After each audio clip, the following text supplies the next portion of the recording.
Here we go. Salut à tous les amis, j'espère que vous allez bien. Écoutez, moi ça super, aujourd'hui on se retrouve pour une toute nouvelle vidéo sur l'actualité du FC Barcelone. Vous devez vous demander mais pourquoi j'ai fait le fameux Here we go, la phrase connue de Fabrizio Romano. C'est très simple, parce que la plupart des infos nous proviennent de Fabrizio Romano, et en plus il a balancé des bonnes petites infos comme vous avez pu le voir dans le titre, donc vraiment restez bien jusqu'à la fin de la vidéo. D'ailleurs les refs, on rush simplement les 50 000 abonnés pour mon anniversaire. Mon anniversaire c'est le 23 avril, soit dans 4 semaines, donc si on peut vraiment les avoir, ça serait juste exceptionnel. Donc pensez à partager la vidéo, ou bien même la chaîne YouTube, et à surtout mettre beaucoup de pouces bleus, ça m'aiderait énormément. En tout cas merci à tous ceux qui le feront. Donc du coup au programme de cette vidéo, vous l'aurez compris, on va parler de Mercato parce que Fabrizio Romano a parlé, mais pas que, on va aussi un petit peu parler de la prépa du match entre le Barça et Osasuna qui va se jouer jeudi. Donc vraiment les gars, restez bien jusqu'à la fin de la vidéo, installez-vous confortablement, j'arrête de parler, on passe l'intro et on commence par l'info numéro 1, c'est parti.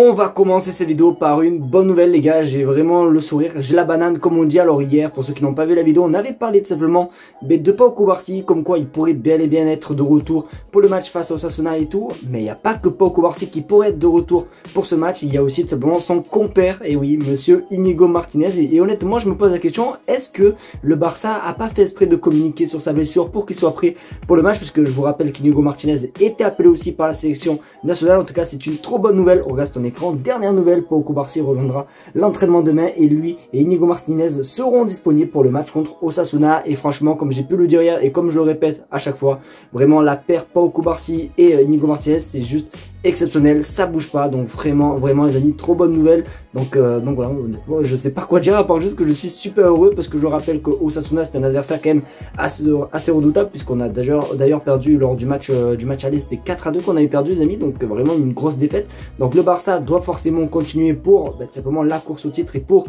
espérer gagner cette Liga. Donc ça va être un match très important, surtout que 3 jours après on a simplement, ou non 2 jours après je crois qu'on a le match contre Girone. Après bon bref, ça va vraiment s'enchaîner de fou. Donc du coup j'espère que le Barça va faire le match, mais en tout cas c'est quand même assez cool de voir nos deux défenseurs qui seront disponibles pour cette rencontre.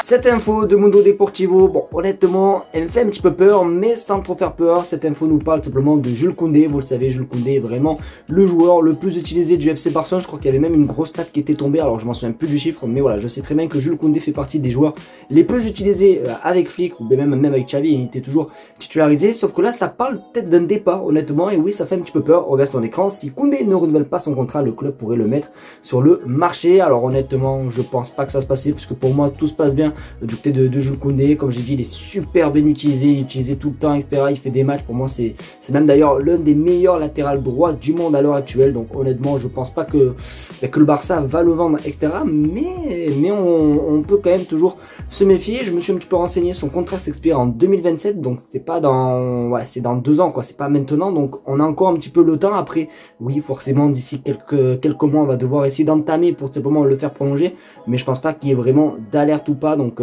voilà, en tout cas moi perso je m'inquiète pas plus que ça. N'hésitez pas à vous me dire ce que vous pensez les gars dans les commentaires concernant l'avenir de Jules Koundé, mais c'est vrai que vraiment s'il venait à partir ça serait vraiment très compliqué, surtout que vraiment là on est vraiment à la recherche d'une doublure pour Jules Koundé en latéral droit. Donc si vraiment il venait à partir ça serait juste catastrophique. Mais en tout cas moi les gars je me méfie pas du tout.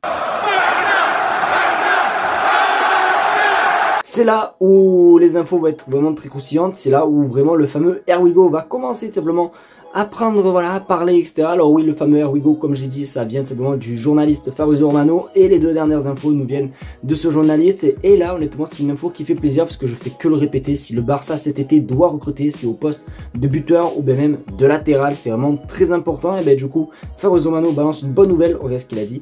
Et le FC Barcelone prospecte pour trouver un latéral droit cet été. Alors d'habitude on avait plus entendu parler d'un latéral qui pourrait faire gauche ou droite, mais là Fabrizio Romano nous parle d'un latéral droit. Donc du coup ça va être à vous de jouer les gars dans les commentaires, et à me dire si vous avez des idées tout simplement de défenseurs, etc., etc. Alors ça a souvent parlé simplement d'un retour de João Cancelo. Il y a même pas si longtemps que ça, il y a eu énormément de photos de João Cancelo avec le maillot du Barça. Voilà, je vous les mets sur votre écran, et c'est vraiment pas une IA, c'est vraiment une vraie photo. Donc ça peut pourquoi pas penser à un retour de João Cancelo. Moi les gars honnêtement je dis pas non, mais Fabrizio Romano nous a trouvé un autre nom, vous le verrez dans l'info d'après. Donc à voir. Après il y a aussi Trent Alexander-Arnold qui est libre de tout contrat, il n'a pas encore prolongé je crois crois, avec les Reds de Liverpool. Mais bon, lui, je crois que c'est plus vers partance vers le Real Madrid que le FC Barcelone. Mais on peut toujours le tenter, pourquoi pas. Mais voilà, en tout cas, voilà, le Barça cherche bel et bien un latéral. Donc, comme je l'ai dit et comme je le répète, ça va vraiment être à vous de jouer, les gars, dans les commentaires et à me dire tout simplement un joueur que vous aimeriez bien voir, tout simplement comme en carrière manager, comme si vous étiez en carrière manager. Vraiment, n'hésitez vraiment pas à me spammer des joueurs, les gars, dans les commentaires.